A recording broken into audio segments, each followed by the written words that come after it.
I wasn't supposed to take Route 61. Dispatch had routed me through the interstate. Smoother, faster, no construction. But I missed the exit. Or maybe I ignored it. I don't remember. I just know that when I passed the cracked green sign marked Route 61, local traffic only, something in me went quiet. It was just after midnight, and I'd been driving 14 hours straight. Eyes dry, joints aching.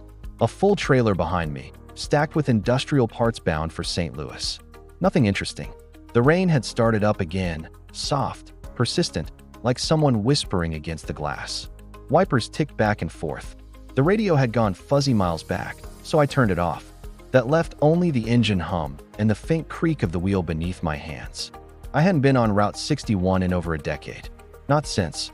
No, doesn't matter. I glanced at the passenger seat, out of habit. Empty. Of course it was. The trees along this road were taller than I remembered. Hung low. Moss dripped from the branches like tired hands reaching down from the dark. The fog rolled in slowly, hugging the roadside like it knew the way. The first time I saw her, I thought she was a sign. A silhouette on the shoulder, just past mile marker 88. She stood still, arms at her sides, a pale figure barely visible in the mist. I tapped the brakes. Looked again. Nothing. Just fog and shadows. I kept going. 5 minutes later, there she was again. Same spot. Same posture. But this time, she turned her head toward me. I gripped the wheel tighter, not braking, not slowing down, but my foot hovered over the pedal. The lights lit up her face for half a second. She was young. Hair clung to her cheeks. Her eyes caught the beams just enough for me to see they were wide. Not scared. Not pleading. Just watching. And then she was gone again. Like the mist swallowed her. My heart was beating too fast now. This road, this hour, this weather. I'd seen things before. Sleep deprivation. Illusions. Trick of the light. That's what I told myself. But 2 miles later, she was standing in the middle of the road. And I had no choice but to stop. I slammed the brakes. Tires screeched. The trailer groaned behind me. The truck came to a stop just feet from her. The lights painted her in harsh white. She didn't flinch.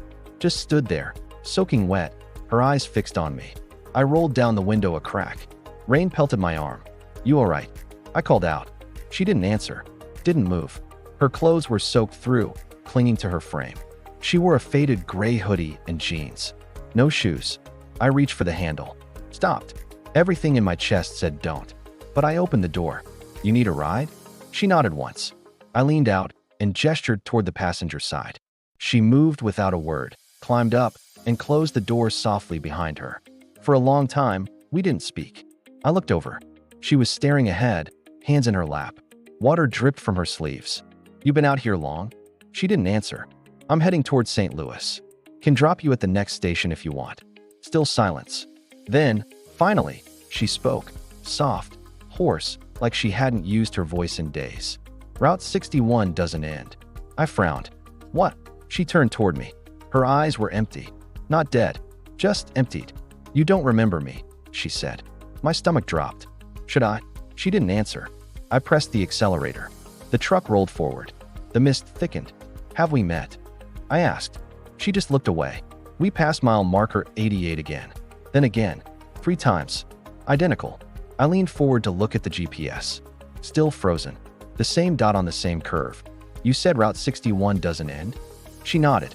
"But that's not possible. You took the wrong road," she whispered. "And now it remembers you." I didn't reply. My hands felt cold on the wheel. She spoke again. "They always come back through here. The ones who try to forget." I didn't ask who they were, because I knew. 15 years ago, I had taken this route for the last time. Late at night. Raining. I was younger. Reckless. Half drunk. Behind the wheel of a pickup, not a rig. She was in the passenger seat, laughing at something on the radio. Her name. I closed my eyes for a second too long. The curve came too fast. Metal. Screams. Then silence. I had buried it. The whole memory. Changed cities. Changed careers. Became someone else. A trucker with no ties. A road ghost. But she didn't make it, I muttered. The girl beside me didn't look over. But I knew she was listening. I wasn't supposed to survive. "You didn't," she said. My throat tightened. "Then what is this?" Loop. The fog outside was now a wall. Even the headlights barely touched it. I slowed instinctively. My breath clouded the air. The radio crackled to life. White noise.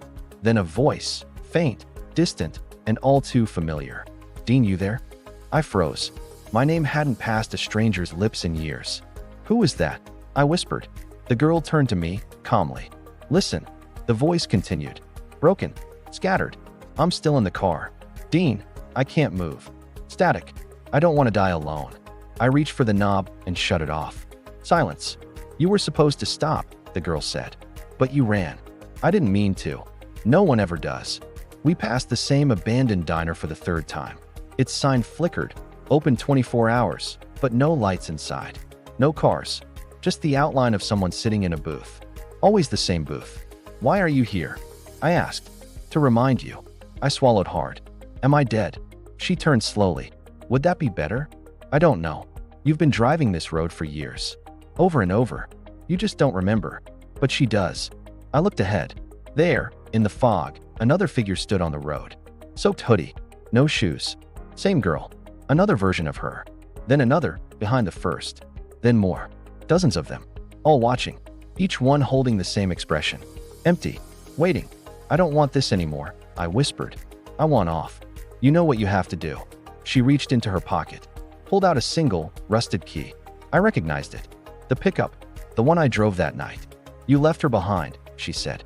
"Now she's always waiting." I stopped the truck. Rain poured down. I stepped out. The ground felt like water. Like memory. Ahead of me, the dozens of girls faded, one by one, into mist. I walked forward, not sure where I was going, but knowing I'd already been there.